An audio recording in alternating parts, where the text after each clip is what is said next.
Why not tell the public who the target was? You've said that this was a targeted attack. Why not tell the public who was targeted? If it was multiple people, it would go a long ways to telling the public what you're looking for and who you're looking for, the type of person you're looking for. Why not do that to alleviate some of the fears out there in the community?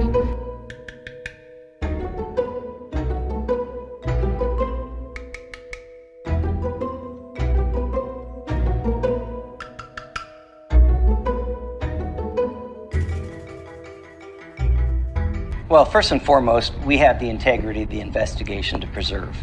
And we feel like that information is integral to us and how we conduct our investigation. Releasing that to the public may or may not flood us with a lot of information that's not relevant or specific to what we're looking at. So we do want more information, but we don't want we've told the public very clearly from the beginning that we believe it was a targeted attack. I mean, to be honest, you're going to have to trust us on that at this point, because we're not going to release why we think that. With this amount of lack of public statements, the highest security measures, the involvement of specialized legal counsel, limited information disclosure, sealed court documents, almost every document, typically a public record, sealed proceedings, sealed, closed to the public, and I mean completely closed to the public. This is our biggest indicators that the involvement of law enforcement personnel or informants is large and definitive in this case. There's no argument whatsoever. There is no doubt that something illegal with the funds was going on here. Everyone in the house, including probably the two quote-unquote surviving roommates, have the same bank accounts. They have a lot of bank accounts. I don't have this many bank accounts, and I'm way older than them. Hell, I don't think my mama has this many bank accounts, okay? And she's way the fuck older than both of us. And what are the chances that there's any other reason in the fuck that all of the roommates and the survivors included would have the same bank accounts with each and every union? The only one that I saw that it was any different was Kaylee holds this financial service account to herself, and the warrant only includes her. Everyone else is included on every other financial warrant, including Department of Labor records, which could be the oversight for funds that our victims were being allowed to launder. They also had block or square ink accounts, which make them a point of sale, so people are able to use their credit cards in order to pay them as a point of sale. You wouldn't need an account to use it. You need an account to be the bank, as far as I know. So this is very suspicious on its own, on top of the Department of Labor records. Then we have the fact that the grub truck and even the corner club, and yet another Boise connection, because apparently there's also a corner club in Boise, and it used to run a non-commercial business. Now, how a bar could be non-commercial, other than maybe in a hotel setting or a completely private setting where it's something offered to guests and not meant to actually make financial funds for the owner. But otherwise, it seems odd that the corner club is working for a non-commercial purpose. The same seems so for the grub truck, unless their non-commercial purpose is not otherwise seen, i.e. helping the task force out somehow, and or IRS in their criminal investigation section send their own undercovers to these sections. And even the Mad Greek has had a change of ownership and change of agents over the last couple of years, including someone who has an identical name to someone who pops right up during a Wikipedia search, this guy, as well as the Boise connection with the house and certain members of the girls' sorority. 1122 King LLC is a Boise attorney, so they hired an attorney out of that area to register the LLC that was going to own property right there. There's a connection. We also have the fucking fact that the girls spent a lot of time in Mexico.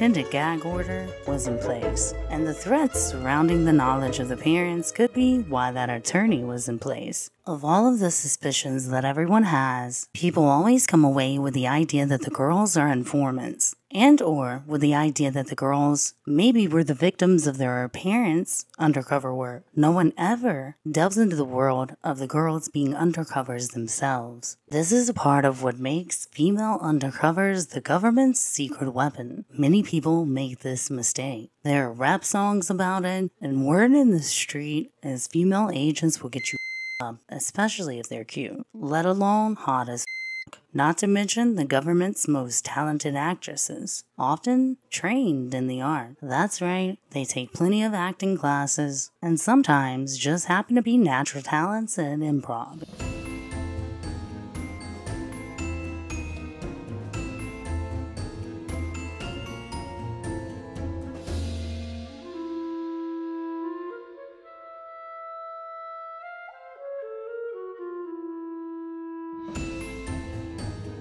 Cousins that the defense spoke about. Someone said sorry if this is profiling, but Kohberger looks like a cop. And people low-key tried to clown this person too, like, oh, in which suit? Either suit, the orange or the blue, or the three-piece with a tie. Cops go to jail all the time, and a lot more of them need to go, so GTFO with that shit. This person's not wrong.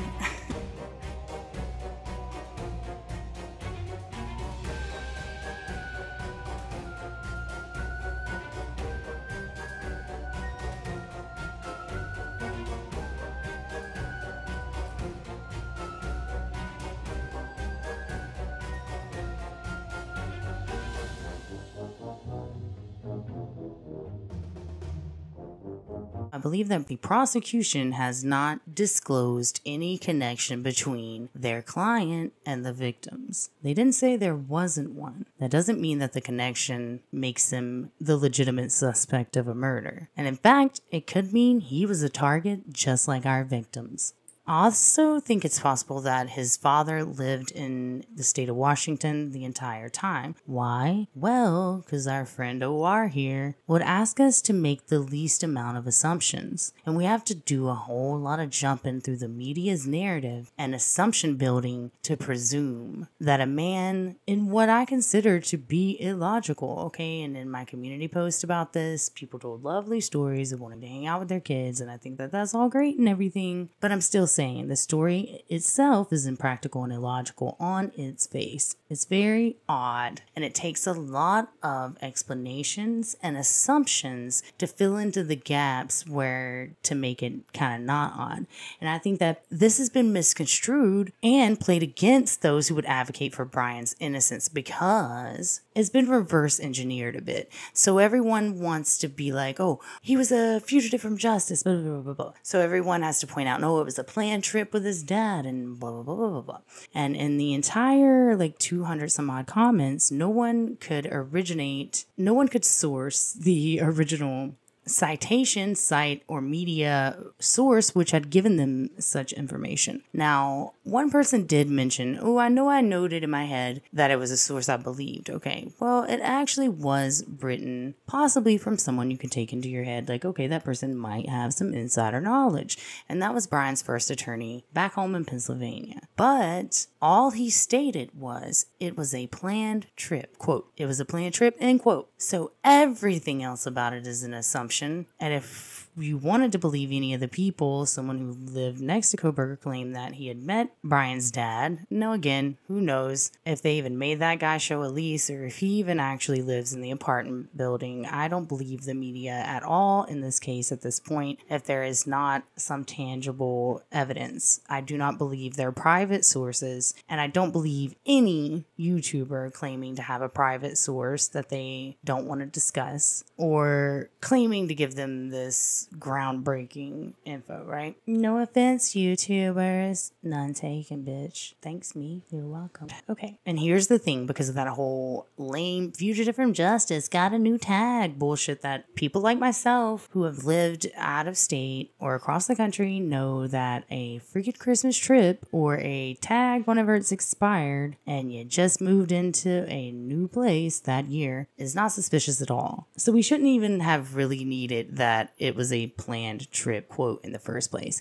However, people made so many assumptions and so many jumps through hoops to get back to Bryan's innocence about how the story was all normal and why his dad would have flown there just to accompany him on a car trip back. Which is not impossible, like I said, it's mostly improbable and again, built on complete assumptions. So I'm not saying what a completely impossible scenario. I'm saying it's improbable and impractical and built on pure assumption being the main operative word here. I said operative. Yes, fucking operative word. Not undercover though, Loki. So getting back to the truth and answers which could be reasonably debated with the least amount of assumption would just assume that he was in Washington, hence it was a planned trip, and he went back to Pennsylvania with his son. But they did head a strange route, so they obviously had other plans as well. That doesn't mean anything nefarious, and it's uber annoying that everyone skips to the assumption that it does just because everyone's been on Bryan's ass for absolutely nothing. I'm not one of them, but I'm also not willing to believe bullshit that may just be easily accepted by us who believe in Bryan's innocence because we understand the bullshit but didn't understand why this narrative might have been spun, and with our overall acceptance. So a narrative that was also a lie and yet easily spun through the achievements that they've made being huge dicks. Okay, what do I mean by that? I mean that, as my commenter noted, it seems to be a story that could be construed to make Bryan seem more removed from his family, and finally in that opportune time to make that psychotic killer ninja move where he commits a quadruple murder and unknown to anyone but himself, if his dad was living with him at the time or even living nearby or even living in the area. They want him to seem like a lone wolf, acting alone and in a strange place, and to their benefit with no backup and no local friends. Out-of-state tags and an out-of-state target, possibly intensified by him being an out-of-state probe.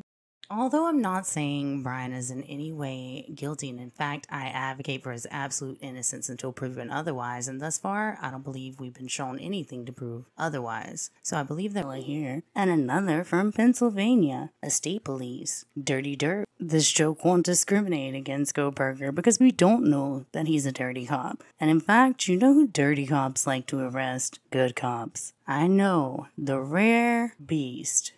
Cop. The rarest cop. And everyone likes to say, oh well, Neeks, you're always on defense's side. You're never gonna like a cop. Well, I'd like a lot more of them, if I could find any good ones. But they're rare form indeed. Hey look, I found one. I'm thinking, why is this happening this way? And then once he says, just shoot me, it's kind of like a click in your head, like he's being suicidal.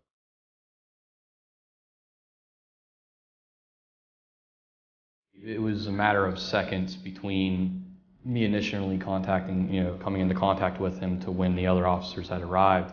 The other two officers get out of their vehicles, their weapons are drawn, and they're yelling, put down the gun, and then within seconds, as he's waving the weapon, one officer ended up firing 4 shots, and the last one hit the man in the head.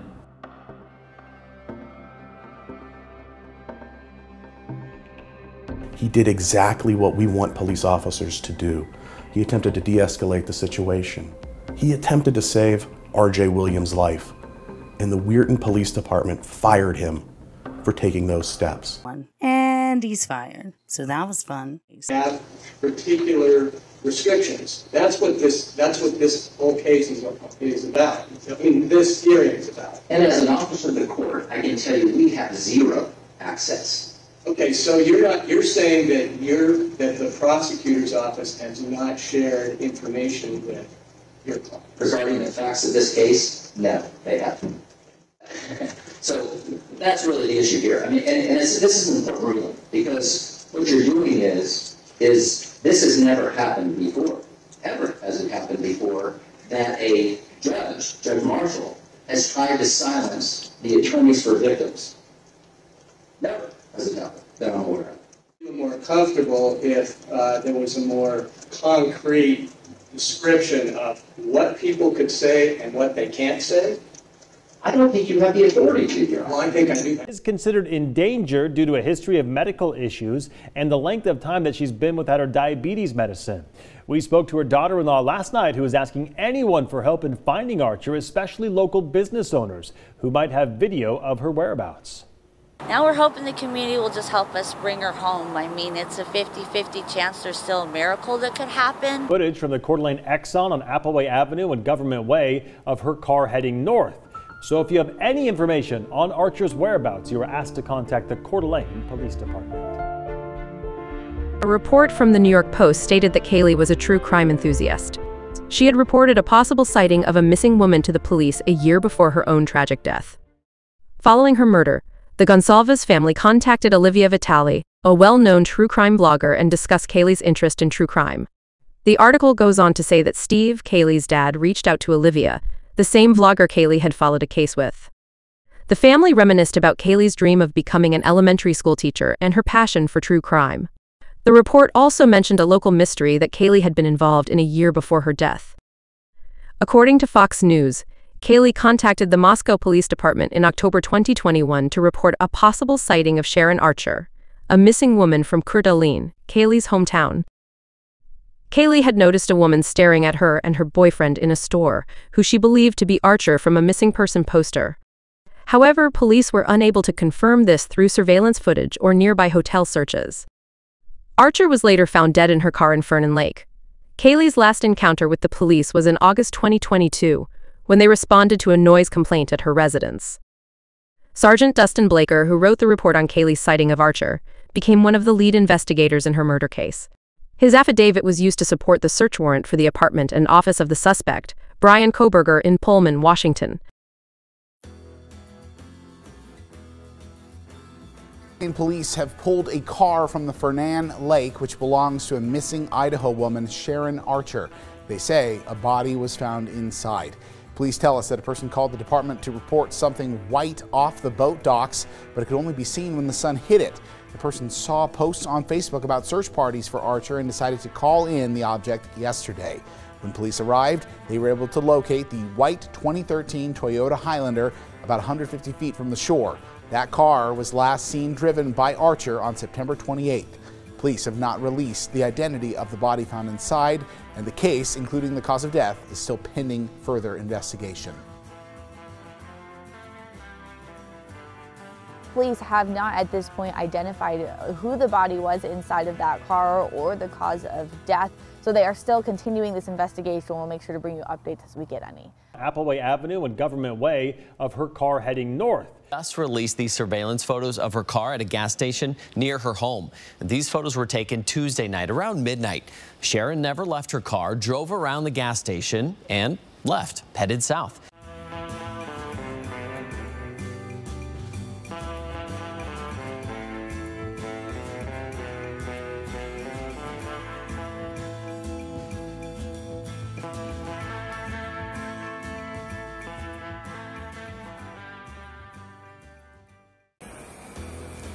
We're only here for a noise complaint. Come to the damn door.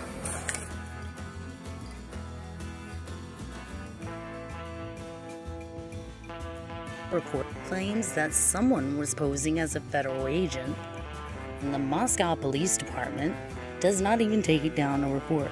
This demonstrates their alarming disregard for potential dangers of their covert operations. Obviously, this could pose a risk to the community and probably already did.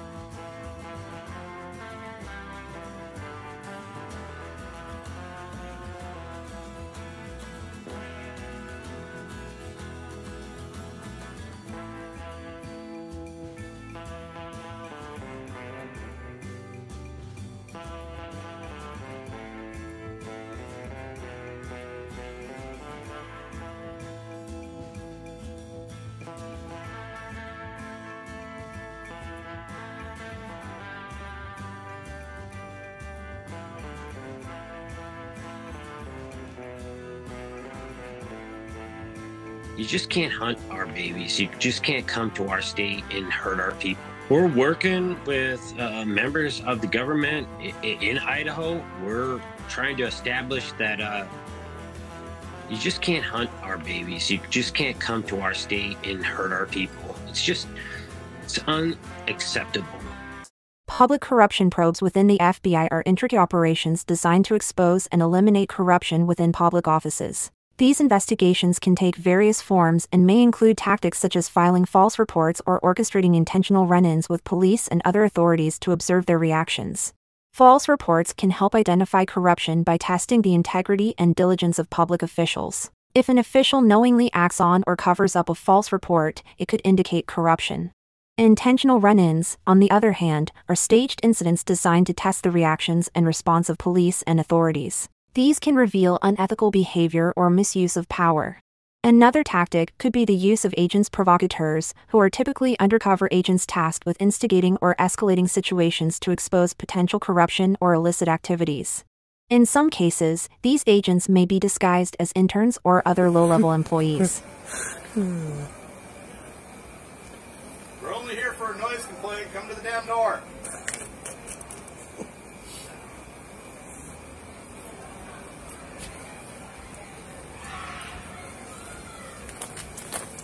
It's like it's frustrating. You're like, we'll figure out who lives here eventually. Yeah.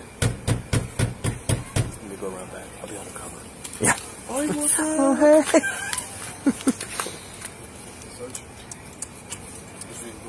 So if they don't come to the door. What's that? Well, if they don't come to the door. I mean, it's not going to push the issue. Yeah. Probably just leave, but they're all mostly students, so the campus officers can figure out who lives here, and then honestly, it's a lot worse for them if they don't come to the door. Campus get involved? Pretty frequently. Like, if campus will, if students get in trouble, they will, if they get in trouble, the campus, it's actually honestly for, like, minor stuff, campus will hammer, like, suspend them or kick them out altogether, or lose all your financial aid. Like, it's pretty serious, so.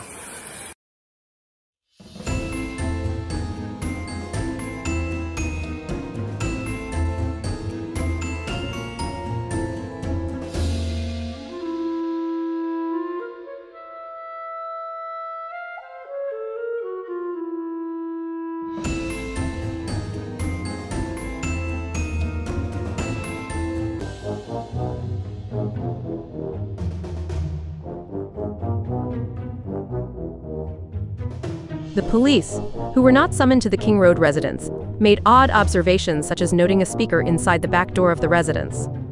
Dylan and Beth were seen actively avoiding police contact. Notably, Dylan was dressed in the same outfit she was seen escaping in. And Bethany was still wearing the same shorts and shoes she had on earlier in the day in a photo taken with the 3 roommates, who later became murder victims. Despite this, reports later claimed that none of the residents were home. However, in the police footage, one of the partygoers can be heard calling out Kaylee's name and Bethany when answering the door. Stated she would fetch the homeowners for the police, cleverly avoiding revealing her status as a resident and leaseholder. Hey, who's the owner, or who lives here? I can go get them real quick. Okay, thank you, please.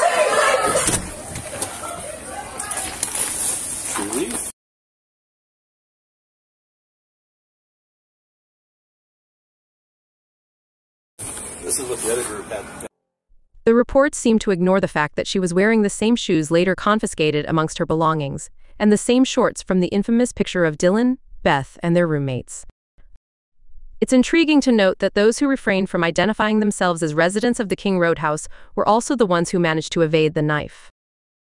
This correlation appears striking. As for the claim that none of the roommates were home, despite evidence to the contrary, one could question if there was an underlying motive for this pretense. Was it an agenda to create a narrative that didn't align with the evident truth? These questions remain unanswered, casting a shroud of mystery over the entire incident. Stereo's going. Yeah. I would also go contact them because it was non-specific. Sure. And if I'm warning them, I better go fucking warn them too. True. And that's the bottom road house there? Which one? Over here? That one? That one's up on, goes through that driveway. The guy's walking right there. Oh, yeah. That side there. Guarantee the stairs are going to come right back on as soon as we leave. Well, I saw that big, tall JBL on the back patio there, so I'll just go chat with them. Okay, I'll come with you. Want to walk up or do you want to? Yeah, we'll walk up. Just start yourself. Just, it wouldn't be fair, you know, if you're warning these guys, you better warn them.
Student and employment records were released from the accused quadruple killer's school district, where he worked as a security guard up until just 2 years ago. According to the documents, Kohberger's security supervisor at Pleasant Valley School District in Pennsylvania considered him to be reserved, courteous, polite, and even reliable. Kohberger graduated from that same district in 2013. In 2018, he was even credited with helping save the life of a staff member having a medical emergency. As part of the job, Kohberger would report unarmed to the district to work 8-hour security shifts on the weekend, making sure all school buildings were locked and in working order. Records show that he resigned from the position in 2021 after working there for 5 years. Kohberger wrote in his resignation letter that he decided to leave, quote, freely and voluntarily after considering his options. Since Kohberger's arrest, Kohberger's alma mater, DeSales University, released a statement, but his Pennsylvania school district has remained silent. All of their requested records were from a court-ordered subpoena, but it's unclear whether the prosecution or the defense requested them. This all due to a gag order that has been put in place by the judge. Is and was, if it's the prosecution saying, hey, look, he was quiet and reserved and he was exactly what we would think the type of person, or they may even go even further, the type of animal would do this type of quadruple murder. Or for the defense, they would say, hey, this is completely out of character. Look, he saved someone's life. He was always about security, was always about taking care of people around him. Who they are trying to portray Bryan Kohberger isn't who he is based on his history. Maybe they got the wrong guy. I think it's going to come down to some level of character or relevance based on the crimes, and either side will have their pick as to whether or not it helps or hurts them. But if it hurts more than it helps, they may both want to try to stay away from any kind of character evidence in this case. Let me throw another theory out here, because I think that they want the records of him, at least as a security guard, to say, listen, this is a guy who knew how to, check all the perimeters, see all the security, track his steps. This is somebody, you might be saying, if he was really stalking the victims, we can kind of understand how he learned this. I mean, he was really working there the year before this happened. That's my take on maybe they want to know his actions as a security guard. Still think it's a little bit of a stretch, but hey, that's my take. So Terry, I'll move to you. The district didn't release all of the records on Kohberger. Why wouldn't they do that? I think they're playing it safe. First of all, there's a federal law. It's called the Family Educational Rights and Privacy Act. And what that does, it protects school records. Now remember, he was working at the school district, but he was also a student at the school district. So just think about your records from school. You need to get permission before those records are released. And that's what the school district wanted to do. They wanted to send a notice, even though he was in jail at the time, to get those records released. So they went through that process. They thought it was important to do that. The other issue, as far as the employment records are concerned, they cannot release everything. Think about it. Name, rank, and serial number is generally what you're going to get as far as employment records are concerned. They cannot in any way, shape, or form give any sort of non-criminal investigation, especially if it didn't end up in resulting in some issue as far as the employee is concerned. And so they're not going to release all of that either.